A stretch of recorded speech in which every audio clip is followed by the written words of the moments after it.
Welcome to the Consummate Athlete podcast, where we explore what it means to be a well-rounded, happy, goal-crushing athlete. Every week, myself, sports journalist Molly Herford, and cycling coach and kinesiologist Peter Glassford interview experts and chat through all of your training questions. We're excited to have you along for the ride. Hello. Welcome back to the Consummate Athlete podcast. Peter, how's it going?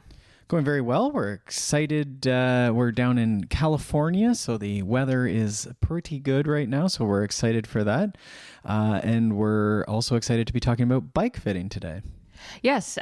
Sort of 'tis the season as people are getting off of the trainer and back kind of onto their outdoor bike or, kind of refitting their bike for outdoor riding. We thought this would be an awesome episode to do with, a fantastic bike fitter, talking not just about what happens when you go in for a bike fit, but also a little bit about, what I'm really interested in, which is how to think about bike fit for yourself, how to take a bit of ownership into, changing and tweaking stuff so it actually feels good for you. Like, even if you are eventually going to go get a bike fit, which I highly recommend, I think it's a really good thing for people to do. I think a little bit of experimentation is something that a lot of us are missing in our own, bike fitting journey.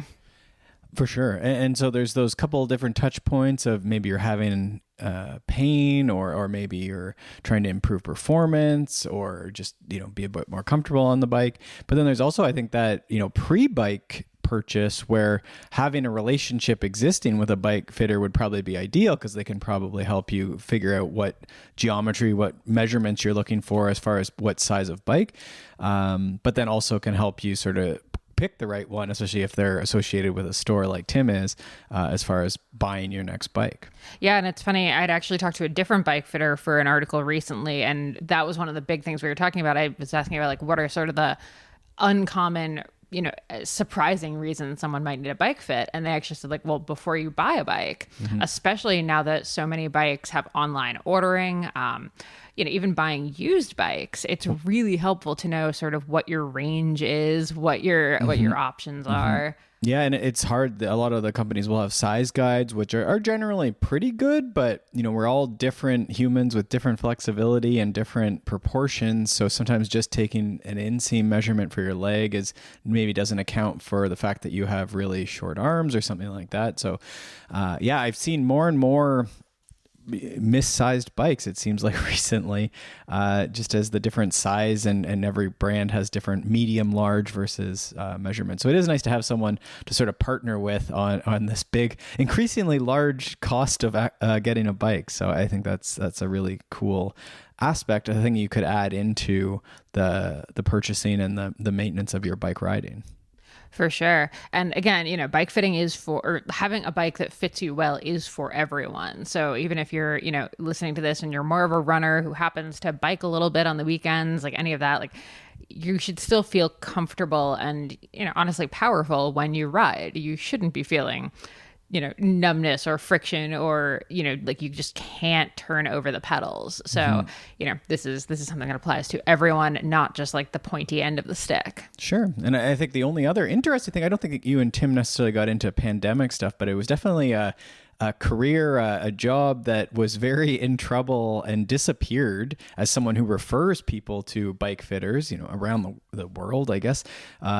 It was very hard to find anyone who was doing bike fitting because it was such a, you're in a shop with someone else and it's very, you're together for quite a while. And then all the shops had so much inventory that they just said, well, let's get rid of any fitting. And then on top of all of that, the interesting thing is when they're looking for a bike fitter and someone who's very good at this, it's very hard to find because you really require someone who understands the body and then usually has access to a shop, but then also is some sort of mechanic or works as a team. So it's sometimes very hard to find someone who's really set up for bike fitting and has all the tools, all the knowledge, all the equipment that you need to do it. The only other person I can think back to is Phil Cavell being on, who's over in the UK, and they have this large fitting studio with podiatrists and mechanics and everything else. And so you can really see a large scale operation and what's required to do a great job at fitting a bicycle. Yes, and so we have Tim Plunkett from Speed River Bicycle on today to talk bike fitting, and yeah, Speed River Bicycle does have a really great setup with that. And this is a great shop down in Guelph, Ontario. It's been around for a long time. In fact, my second bike, it was a Schwinn Moab, and I bought that I think around 98, 99, and that bike lasted forever. I don't know if this was related to the quality of Speed River bicycles or not. I doubt they sell Schwinn bicycles anymore. I think they now do a lot of Trek, which is coincidentally the brand I like as well. So yeah, so the shop's been around for a long time, so we definitely get in there to see them if you're down in sort of the west side of the GTA, the Greater Toronto area. Perfect. And before we get into this with Tim, just a quick shout out to our sponsors over at Payable Apps. So, we've talked about it before. This is our favorite way to be able to take payments, the only way to take payments in a Google form. So this is actually what I'm doing for the Shred Girls book launch party at Mansfield Outdoor Center, May 31st, June 1st. You can find out more about that at stronggirlpublishing.com. But in that, I'm using, payable form with Google, or payable apps with Google Forms for the registration, and it has been working swimmingly. It took about 10 minutes to connect the form, get all my payment stuff set up, and get up and running. So just highly recommend, whether it's a bake sale, a registration, a jersey order, even subscription services. You can do so many different things with it. So if you're trying to kind of sell something, especially if you're trying to sell something for the first time, you don't really have a website, a payment platform, any of that stuff, this is just a really easy way to get going, and they only make money when you do. So you're not paying any subscription fees, annual memberships, anything like that. So just super convenient. And because we helped them kind of as they were getting started, a lot of their free templates in their template library are very athlete focused. Although tons of stuff for teachers and coaches and every other kind of thing. So you can find out more about that at payableapps.com/athlete. And we will include a link to that in the show notes. All right. Without further ado, enjoy this conversation with Tim Plunkett.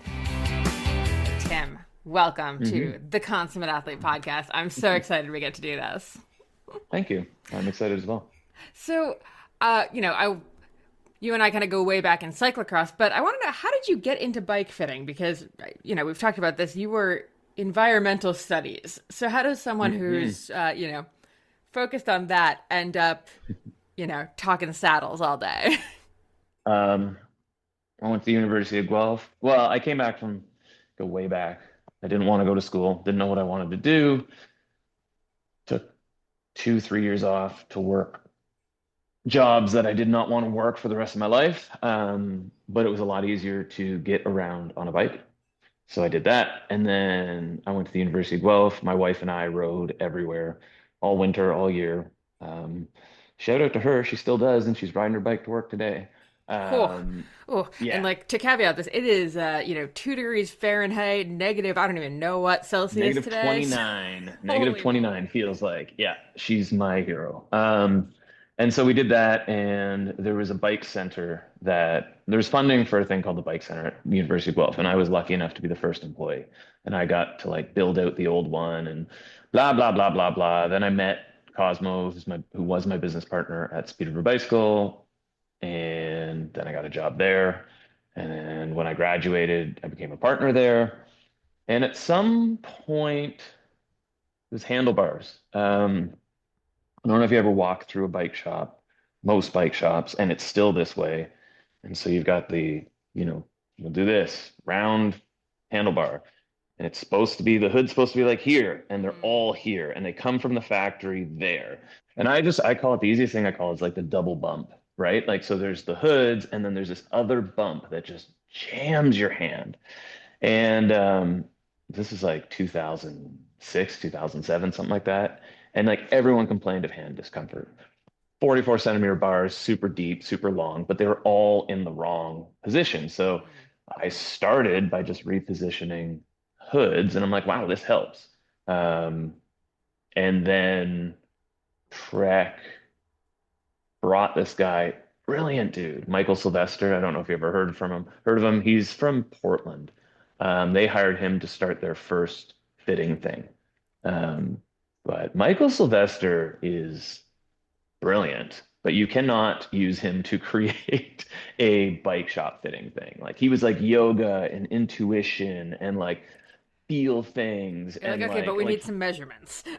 that. And so we ran the course. I ended up going to Minneapolis to take the first course in like 2008, and it blew my mind because it was before I started working in a gym, and I was just like, this is amazing. And then it just sort of died. And then from there, bike fit, work in a gym, lots of courses, so on and so forth. But it was really like handlebar position that sucks. And I was a bike mechanic, so I did those things, and that's how I started. I love it. I love it. So that's interesting what you mentioned about Mike there, because I feel like a lot of people think bike fit and they think, it is just these numbers on a screen and that's like what you leave with. But I do think like intuition certainly like plays into it. It's a bit of that like art and science sort of like melded into one to help someone actually, find the fit that like works for them. It 100% is. It's so there's different, like I have all these different ideas of things, but let's say there's three types. There's like bike shop fit, which I am in a bike shop. I own a bike shop. So I play around in sort of that area slash I'd say a little bit of like fit boutique one. I go a little further. Bike shop fits have a tendency to, it's like we bin people. Trek's last iteration was like red, yellow, green, right? They bin your mobility on that, and then they'd like give you these parameters within that. And it's a great learning tool for bike fitting. And sometimes you'll never go beyond that. And sometimes that's better than nothing. A lot of the time, that's better than nothing. It's like, oh, your hamstring doesn't hamstring. Okay, well, you're not gonna hinge well, right? Therefore, you're red. Therefore, we're going to have you higher. You're gonna have more open hip angle, blah, blah, blah. That's like your traditional, just like sell someone a bike and make sure they won't be miserable bike fit. Then you've got what I call sort of like retail theater bike fit, which is we're going to say we're going to fit you, but you're also, oh, your shoes don't work, your pedals don't work, and by work, I mean, I want to sell you that stuff. Yeah. And you leave like $2,000 later and blah, blah, blah. That's my least favorite type. And then there's the more, I'd say, independent bike fitters, where that's all they do. And Britain and Europe are a little bit more of a hotbed of this. And in the States, there's like Colby Pierce and a few other people. And it's like that one comes into some of them go numbers based, but they're not binning people anymore. They're like, it's like a holistic thing. Like it's all the stuff. Yeah, and a all lot the of them, injury. yeah, they tend to have more of like that physiotherapist background for a lot of them as well. Yeah. And I think that makes sense especially if you're like a special case. And I mean, I think you and I have joked about like everyone thinks that they're a special case. Everyone's a snowflake. Everyone's special. Snowflake. Yep. Especially when it comes to bike fit, everyone's got a leg length discrepancy. We're going to really need to boost one of these legs up. And it depends who you get, right? Like I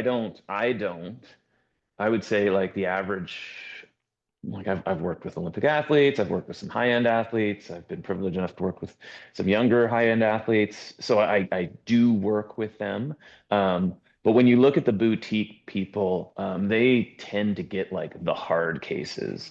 So if I always say like there's not a lot of great information online, but you can generally trust like what is he? Road Cycling Academy, Neil Stanbury. He's fantastic. He's great. And his views are generally pretty right. But he gets only hard cases. So he wedges and shims and does all the weirdness because people are coming to him like 6 fits in and they're just like, I feel horrible. But that's not everyone, right? Like a lot of the time, he doesn't get the people who just need a new saddle and to adjust their height and maybe a stem, right? He's the hard case guy. Yeah, yeah. Okay, so I do want to come back to, we kind of touched on like when you actually first come in to get the bike, and we joked at the retail bike fit where you end up like walking out with $1 billion worth of stuff. Buying a new bike, give me just some sort of like quick hits on like how do you know if when you're buying a new bike, you can make it fit you properly? Because I think, so many bike fit problems stem from just starting with the wrong size bike. So when someone goes in, how do we find the bike that fits us first? The charts generally like Trek, Specialized, Giant, like the bigger folk. They've put a lot of energy into making sure that we can pre-bin people. So Trek will go with I sell Trek, full disclosure, so that's why I will use them as an example. They'll do like an inseam and a height measurement, right? And it generally gets you pretty close. It doesn't get you the stem, it doesn't get you the saddle. And saddle drives a lot of things, and we can talk about that. But it generally like, so for example, on a good day, great day, I'm like 5'8.5". Let's say I'm 5'9". I fall into, let's choose their new road nomenclature, medium or medium large. Mhm. I'm at the bottom of medium large, I'm at the top of medium. So I can always ride two frames. And that's where hopefully you go to a shop that let's just choose road bike, drop our road bike, that you can ride it on a trainer and someone can adjust things and look. So usually you'll fall into two sizes unless you're an outlier of 4'8" and 6'6". So like Yeah. 6'6", you're on the biggest one, 4'8", you're on the smallest one, and most smallest ones won't fit you, and 6'6", most biggest ones. But if you're like super sort of average, like 5'6" to 6 feet, you're medium, medium, large, large, Hmm. right? You're in there, and the sizing charts work um, for the most part. And then from there, it really depends on how much saddle to handlebar drop you can tolerate. Hmm. For Yeah. me, that's probably the biggest one. Um, Yeah. And I also wanted to touch on, you and I have talked before for other articles about this. When you're picking a new bike, it's tempting when you're planning on doing a race, like one race, to go with the race version of the bike. mm, I'd love for you to talk about the fact that, like, just because it says race bike doesn't necessarily mean that that's the right bike for you to get in order to do the one race. yeah, yeah. I like to because again, bike fitter, I sell bikes, bike mechanic, whatever. Been doing it for 20-ish years, and it asks people to like think, what is your long-term goal? So full disclosure, I don't love tri bikes for most people. If I'm getting into even Ironman, um, I have done if Ironman I'm, on road bikes, and yeah, I've done you it on both. 10 out of And 10 can. 10 10 out out of of 10 you 10, can. the road bike was better. Like, Yeah. did it on a If you tri have bike, one bike not great. and you want to be social with people and you want to have fun and you're not sure it's your jam, um, so that is the thinking long term. So I've got one event that's getting me my goal for the year so I can exercise and do all this stuff. And then it's just like, where do I see myself long term? Where's my best investment? So it's like, yeah, I'll try and get someone on like an endurance road bike so that they can be comfortable, so they can start working with a local cycling club, working on their handling, working on these things. I mean, Ironman, like most people, transition time doesn't matter, whatever. Fueling matters, right? So like a tri bike, for example, is a tool for a job. It's a speed weapon. And maybe you don't need it. Likewise, if you're not crit racing or you're not a professional racer, you may not need the most aggressive bike. You may be better off with a Roubaix or a Damani or that endurance road bike. I just like to think like, what's the long-term game? And then if you absolutely love cycling, if it's your be all and end all, if it's the only thing you do, um, get more bikes, Yeah. And I right? do You can think, refine. yeah, absolutely. And I do think in a lot of cases, you're actually going to be faster on like the more comfortable bike if you're not in this like upper echelon of like, the top 5% of riders where like the 2% gains from like a slightly racier geometry matter. If you're a regular person, and I include myself here, and you can ride comfortably for longer, if you can ride harder for longer because you're not in any discomfort, Hmm. and you have time to get used to it. Like I know for me the tri bike is a great example. I never rode my tri bike and pretty much until like boom race day. It's not comfortable. I'm awkward on it. Like I'm not going nearly as fast as I could on my road bike with just little TT bars that I'm like comfortable with. So, yeah, it doesn't make you faster necessarily. You might actually be Well, faster on the more comfortable, quote, geometry bike. Yeah, and you know, and Peter knows, and like people who train people know, it's consistency. Showing up to train every day, and if I shoehorn you into a position that puts you at end range of motion for every repetition, chances are you're going to have off time, which means maybe you got the aero gains. Maybe you got 40 kilometers an hour, you saved your 14 watts. But I'm hitting end range, my toes being pulled. I'm starting to get a little niggle in the back of the knee. My genitals are going numb, this, that, and the other. And then all of a sudden, my entire August is wiped. And like I can't ride in August. And then it's like, well, there goes those gains, Hmm. right? So it's putting you in my general thought is, put you into a sustainable position, which not everyone loves to hear. And then earn those other positions by either, working with strength and conditioning, working with a coach, working with an FRC person or something, that type of thing, so that you can ride. If you want to ride 365 days, you can go for it, but you're not laid up. I think Hmm. Kelly Starrett always said that too, right? It's like if you do things that cause you to get injured, you're just someone else is getting ahead of you. If that's how you want to view it, like competition. Um, you Yeah. got to keep working. Cycling is years, running is years. You weren't running 100K and 100 miles 15 years ago. No, I was barely Well, running maybe a maybe you mile. were. I don't know. I was barely running a mile 15 years Yeah. ago. Yeah, it's a build. It's a long term, and it's like if you detonate it because you choose poorly or someone guides you poorly, it's not always your fault, right? Like you could be told that the race bike is the only way because that's the one on the floor. Hmm. Um, Yeah, exactly. right. So it's, yeah, thinking about your long-term goals to tie it back. Hmm. Yeah. And okay, so you're on the bike, on the trainer, testing it out at the shop. Just give me like a quick, like, what should we be thinking about in terms of like how it should feel? And basically, I'm trying to get you to say you shouldn't be in pain. Yeah, you shouldn't be in pain. And if the first thing you feel is soft tissue pain, so step back is most bikes don't come with the company's premium line of saddles, right? So let's choose, specialized here. So they have the power saddle, which is popular. They'll spec on their bikes a down spec version. So it's the shell, but then it's got like this like sort of cheaper foam. You sink through it, blah, blah, blah. So it's softer.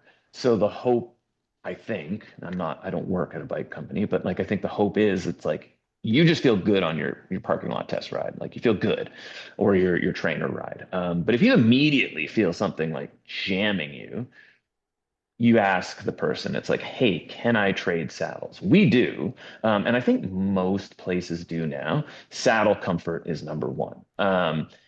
That is If you, such a good tip. Like that's such an yeah, easy thing that like a lot easy, of bike shops will easy. be perfectly willing to do, but like if you're just kind of the awkward like me, slightly nervous in a bike shop and like kind of intimidated and Yes. like oh, Yeah. you end up walking away with the worst saddle ever.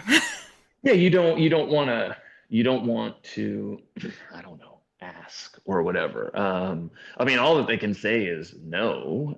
And at that point, at the worst level for the customer, it's like we like say it came with something ridiculous. I don't know, we'll meet you halfway, something like that. But I mean, everyone on our team knows it's like saddle comfort is key.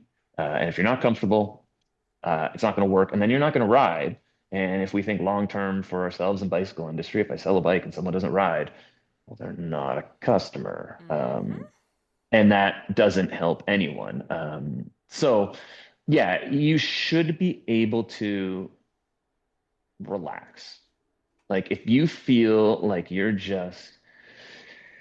like just fighting for your life, you're pushing away from everything, everything is tense.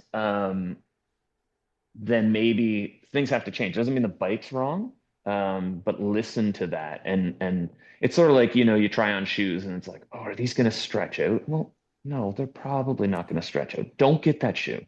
Um, or try something else in it. Like keep trying. Same with the bike. Like if you feel like you're ridiculously stretched out, or you're bearing too much weight on your hands, or you're soft tissue already in pain, ask for some more help. Mm-hmm. If they're like, "Ooh, everything looks good," and you still feel uncomfortable, and you're like, "Yeah, but I'm in this bin," well, then ask like, "Do you do more bike fitting? Like, can I get a bike fit too? Like, I want to make this work," that type of thing. So it should feel pretty good. If it feels bad right away, it's probably going to continue to feel bad. Yeah, absolutely. Okay, what are the most common things that people are coming in to get a bike fit in order to solve? So, like, is it, are you seeing a lot of hand numbness, a lot of like, nether region numbness, like pain? Where are we feeling? What are our like big rock things that people? My client base, again, I'm not getting as many. I have a lot of people traveling, but it almost always, even if you don't know it, comes from the saddle.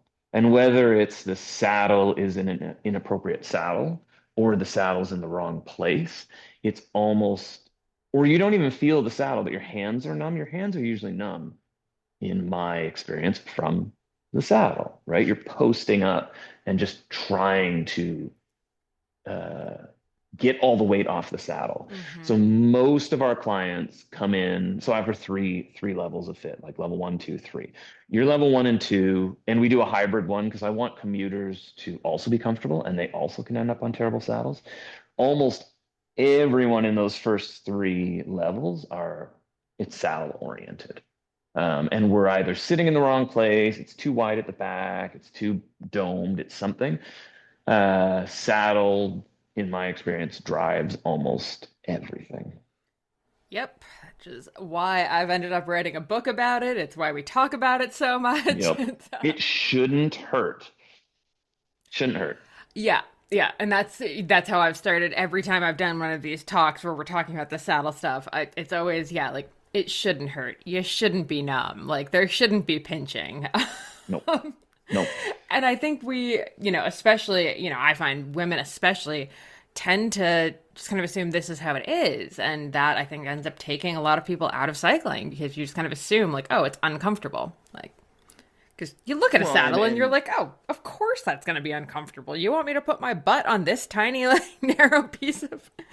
and your expert friend is usually telling you, "Oh, that's how it'll be. You'll get used to it. You'll break in." And it's like, there are some things like when we get you positioned well, your tuberosities, like there are nerve endings there. And if you've only ever sat on your soft tissue and we move you to sit on the saddle properly, on the wing of the saddle, and like you're bearing weight on I'm touching my butt now, you're bearing weight on your bones.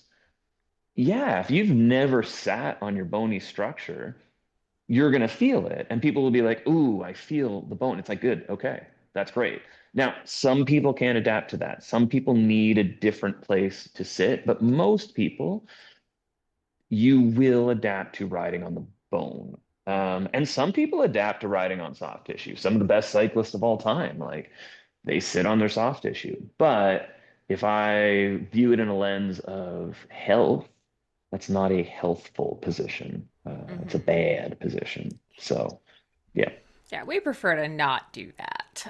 Yeah, no, no. And especially with like if we're getting juniors into this and we're strapping, cadets, juniors in this, and we're strapping them to this. And then as a coach, you're like, yeah, go train for 12 hours. And I have a growing female athlete who is sitting on her, to be honest, on her labia for the entire ride. We are setting them up for potentially long-term health problems, and that's not good.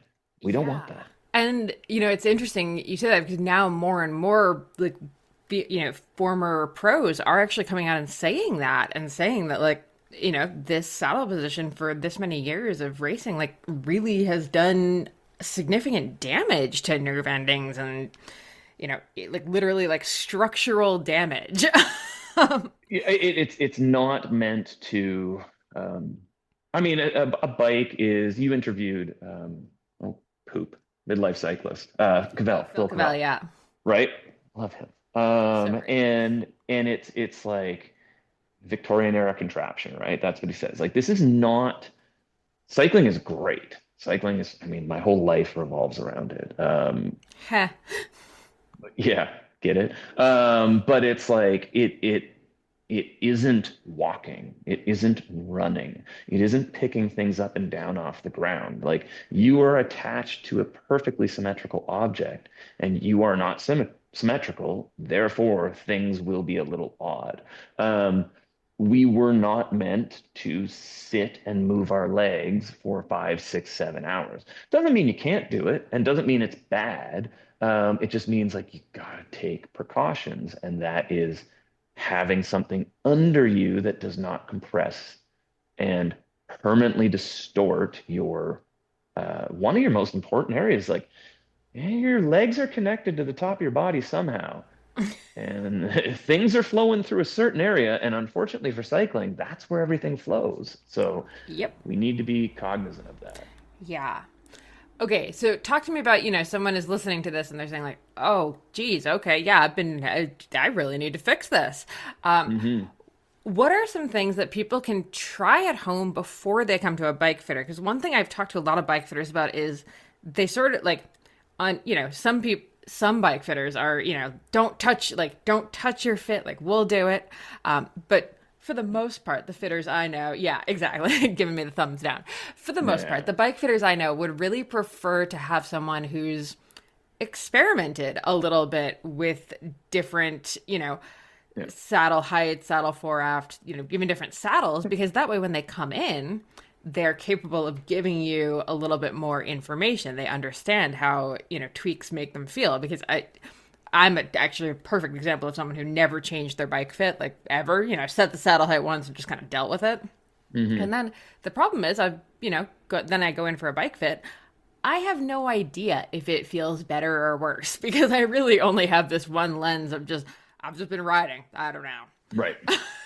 But you also ride, like I see this a lot is like there are types of people like I can't run 100 kilometers. There's a certain amount of you that Put up just with a turns lot. off.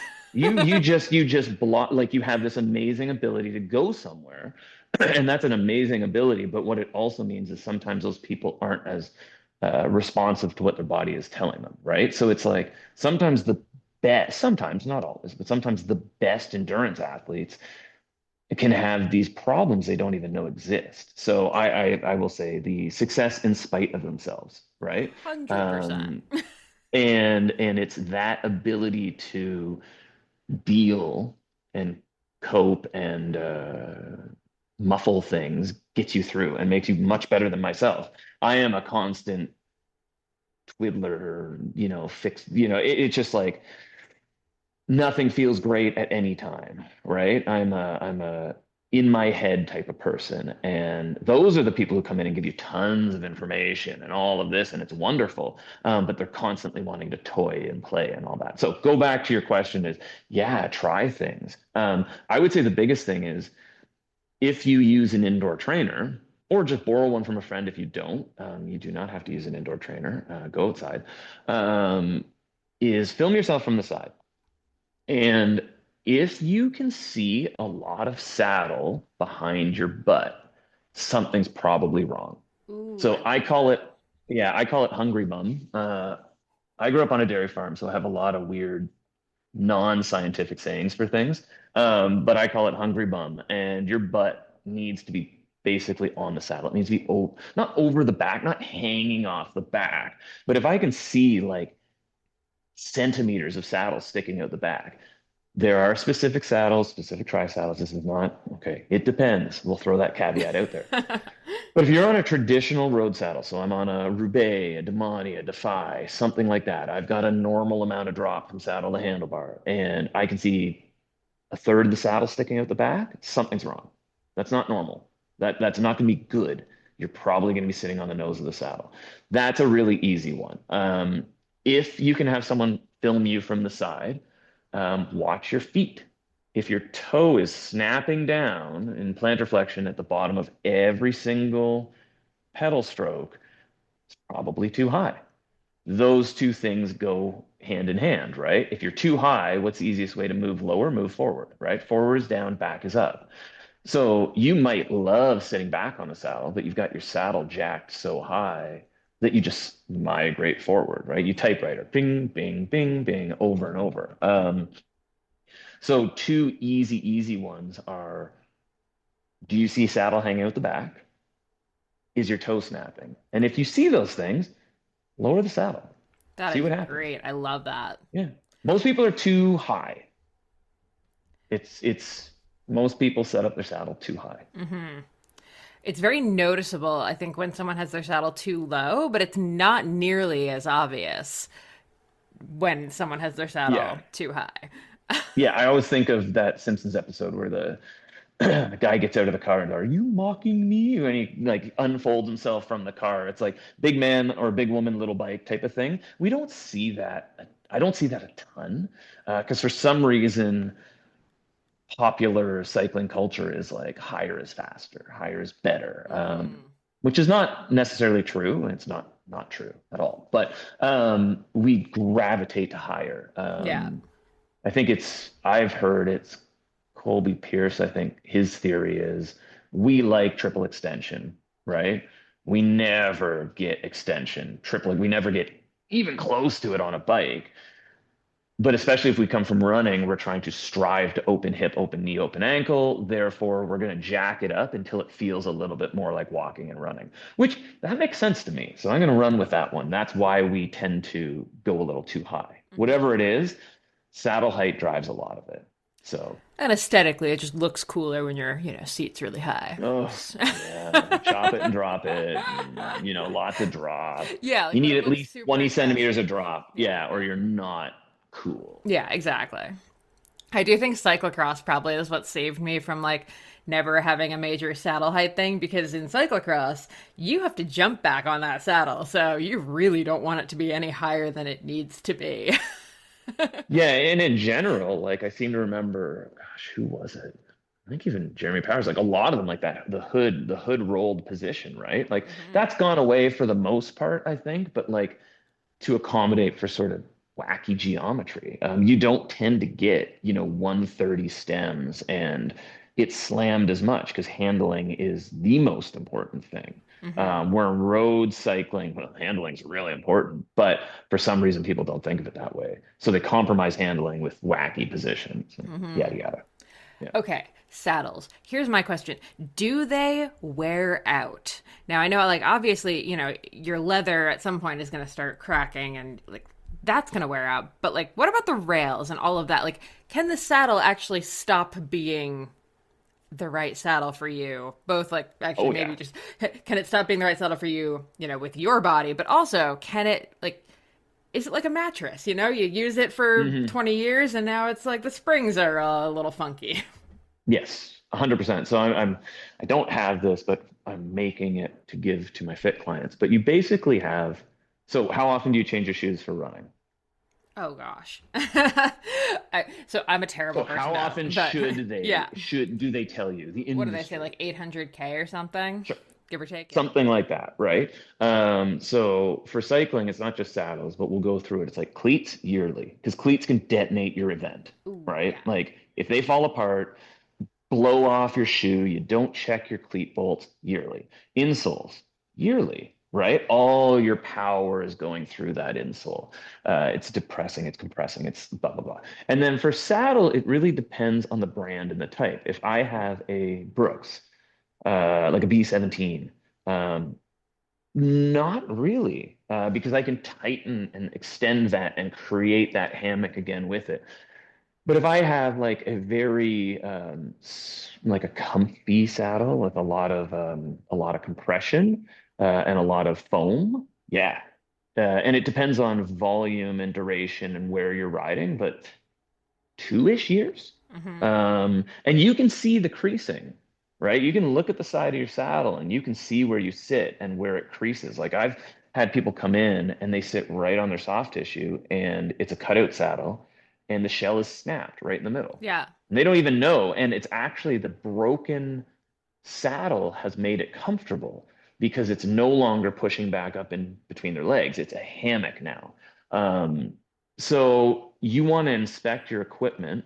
I ride an SMP with minimal padding. SMP with minimal padding, it's like carbon shell with some leather. It's going to give me years and years and years and years. But if I go to like a, again, use Trek, a Verse Comp, which comes on a lot of their bikes, depending on how much you ride, say you ride, 250, 300 hours in a year, you're probably going to get like 2, 3 seasons. And then you want to change it. 3D printed saddles are, I don't think they're going to last as long yet until they put covers over them because they soak up a lot of stuff. But yeah, they wear out Yeah. for sure. Yeah. Which I think is Everything wears out. definitely, yeah. Yeah. And people just do not think about that. No. Yeah. And I mean, also, as we grow and change, like, guess what? Our nether regions are also changing with us, even in, subtle ways. And, weight gain, weight loss, pregnancy, yoga classes. Like, there's so many things that can completely change, your bike fit in general and, your saddle preference. Well, Definitely. the glute size in general is a huge driver, right? So if I have, the world's most muscular glutes when I get a bike fit, and then it's like, I don't know, I'm bedridden somehow and they sort of atrophy. My bike fit's completely different. Like there's no comparison now. And that saddle that maybe worked before now no longer works. So glute size, I mean, it's just going to bring you up and down, up and down, and up and down. Like one would assume if I doubled my glute size, I'm going to have to lower my saddle, right? Or if my glutes shrunk away even smaller than they already are, I might not deal with that super hard saddle anymore, right? It all depends. And then your shorts depend too, right? Yeah. Um, I get countless people who are like, how old are these? Because you know when you run into someone and it's like you can see where the cuff is and it's like all baggy, right? Like there's daylight between there. I'm like, how old are those shorts? They're like, oh, 4 or 5 seasons.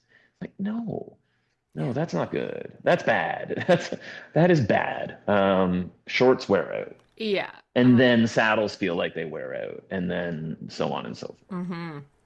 I do want to come to insoles because I know you and Peter Hmm. were actually having this email conversation about Hmm. insoles. So I think this is something that very few people are thinking about. Talk to me about, you know, can insoles actually, change the ride? What do we need to know about them? Are they a thing now? Oh yeah. So I will preface this with you should be strengthening your feet. You should be exercising your feet. Most people don't. You should be treating your feet really well because man, when you're 70, if you didn't treat your feet well, it's gonna be bleak. So strong feet are the foundation of everything. Um, that said, yes, insole. So I will go with I am not a physio bike fitter. I am not the Neil Stanbury of the world. I do not have a doctorate or anything. So what do I look at insoles with? So I like surface area. A sort of non-committal insole that comes in almost every single cycling shoe um, does not have any contact behind like the first metatarsal head through the arch, anything like that. There's nothing there. It's just a big gap, a big void. I like the thought of increasing contact with your foot. It may give you some more proprioception. It may stop moving in this plane. So instead of like rotational, this sort of like back and forth, it may help with that. But bare minimum, it's surface contact. I don't love to think because I'm not a podiatrist about posting the arch and evening out and stuff. They can definitely do that. And I just love at a bare minimum, it's more surface area. So when I'm driving all my power through, what is it? 90 RPM times whatever, right? Thousands of times, I am dispersing it across a greater amount of area. So that's a basic level of insoles. And there's a ton of other things, but Yeah. that's my basic. And I'm almost wondering if that even makes more sense for now that like gravel is so big and most people are using mountain bike pedals for gravel. Mountain bike pedals and mountain bike shoes in general are like a little bendier than your average road shoe. That's the really Hmm. stiff carbon. Mountain bike pedals, I use Crank Brothers egg beaters still. So like I have the I'm sorry for tiniest. you. I cannot switch. I love them. I know. They're People who love them. They yeah. just love them. Yeah. And it really, I think there's like nothing to it other than like what was the first pedal you had? Like what was the Yeah, yeah, first yeah, mountain yeah. bike pedal you were given? And yeah, mine was egg beaters Yeah. because everyone on my team had them and I love them. But it is like the tiniest little spindle, right? You're really only pressing on it's like 1 inch on, with like I use pretty Hmm. cheap mountain bike shoes because I find the cheaper the mountain bike shoe, the wider they are, and I've got a wide toe box from running. So that's my sad story. Oh, yep. Just get Lake cycling shoes. Lake or They're so good. Yeah, yeah, they're the only yeah. ones that like genuinely do just like reasonably wide So shoes. I think they've got 11 different lasts, right? Which in terms of, everyone went after COVID and the bike industry implosion and all this stuff. Everyone's on like SKU reduction, right? Like 'cause SKUs cost money, excess inventory. But like Lake has 11 different lasts. And I think their race last, one of them they even have a narrow. So they have a narrow, sort of normal, wide, and you need width. Your foot cannot be compressed down from the side all the time. Bont does a good job, but they have what's called bathtub construction. So the carbon comes up the side. So if you have any bunions, Taylor's bunion or like whatever, they can jam into that carbon bathtub. Lake doesn't make a bathtub shoe, so generally what we call is like waterfalling, right? Your foot will basically sit over the sole and push out on the fabric. Hmm. That your foot waterfalls over the shoe. And that can happen like mountain biking. You push your feet out to the side. You want to have maybe that give at the side. Bont doesn't always allow it. So if like you're ordering something online, Bont's sort of like, I don't know, unless you know for a fact. But Lake, oh, yeah, So they're good. the problem solver. They're also exorbitantly expensive, right? So it's like, but shoes generally, if they're higher quality, tend to last quite a while if Hmm. you don't run through creeks and bogs and all that Uh-oh. stuff. Yeah, well, Do yeah. you know who I'm married to? Have Yeah, you yeah, met my I co-host? know. I do it all the time too. So you just gotta have multiple shoes. Multiple shoes. Exactly, exactly. But yeah, the insole does help with that smaller contact patch, Hmm. right? Like I mean, it's hot foot, right? It's the common thing. I mean, people are like, oh, my foot goes numb.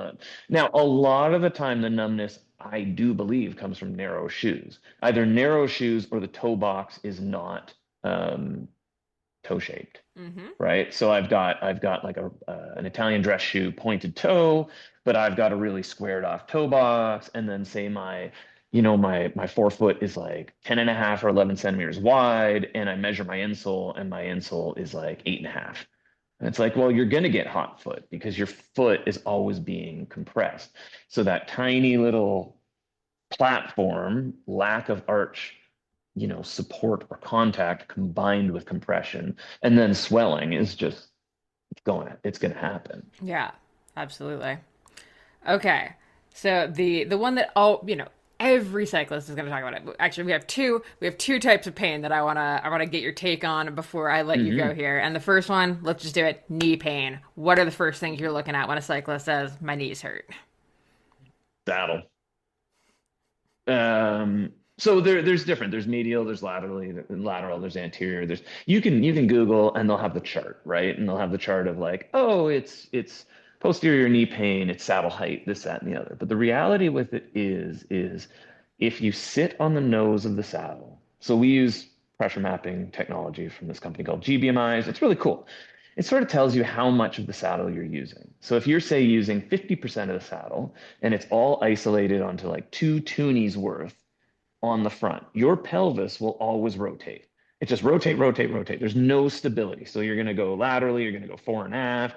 It's going to nutate, counternutate. It's going to do all these wacky things. There's no stability. So you're trying to drive, it's like you can't fire a cannon from a rowboat thing, right? So you're trying to drive all this power in. So what's super cool this year? Torque intervals, right?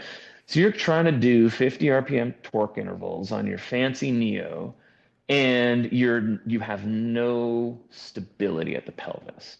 Well, I mean, I don't have a better term for it, and I apologize for saying like slave joint, but they call the knee a slave joint, right? It is beholden to the foot, it's beholden to the hip. It's going to bear the brunt. So if there's a lack of stability at the top or there's a lack of stability at the bottom, your knee is going to deal with it. Your knee is generally not the problem. It's not your I mean, knees. Not your it knees. depends. It depends. But it's generally not your knee. It's coming from somewhere else. So saddle, saddle and cleat. Those are the two places I'm gonna look.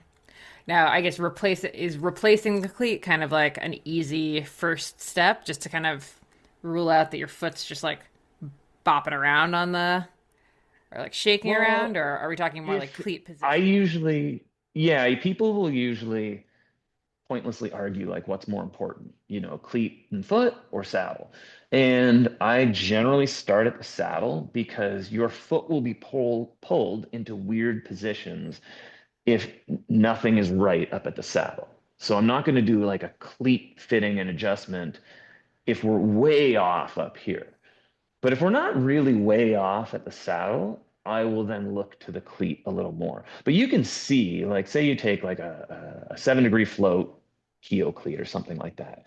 And I see it all the time with aggressive positions where you flip it over and you look, and they've literally burrowed out like 8 to 10 extra degrees by just wearing it away because their heels want to come in all the time and the cleat won't let it. And so by brute force and duration and time, they've created a 15-degree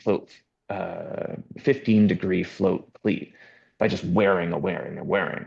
And when I look at that, I'm like, oh boy, yeah, that's going to be like medial or lateral knee pain and stuff like that. So again, I start there. But if your cleats also are blown out, if they're just worn out and they're going like if you pedal and you can hear it going click, click, click, click, click, click, click, you probably want to get your cleats changed. Love it. Love it. Mhm. Okay. And then the other, common one, low back pain. Saddle. Where saddle, yeah. Saddle. So, I mean, if we think of cycling, again, I'm going to steal this from Colby Pierce because he's smart, is it's a hip hinge and a series of walking lunges, right? That's what we're doing. If you can't hip hinge, um, and I am not, okay, we'll preface this, it depends, but like I'm not against spinal flexion. I'm in flexion right now. I'm sitting on a sandbag. Um, it's not terrible, but if I load flexion for hours on end, probably not a path to success.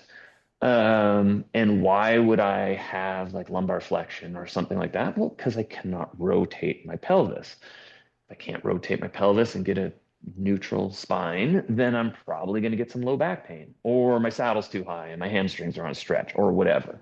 So, low back pain, I generally find stems from either type of saddle, saddle position, all those things. Yeah, it's where you sit. It's Hmm. so important. Yeah. I mean, there could also be a ton of other things like, core stability, everything else could be perfectly dialed. Um, but I've seen this before where the athlete literally pushes themselves around, right? So equal and opposite reaction. They're pushing down, it's pushing back, and they just don't have the musculature to resist it.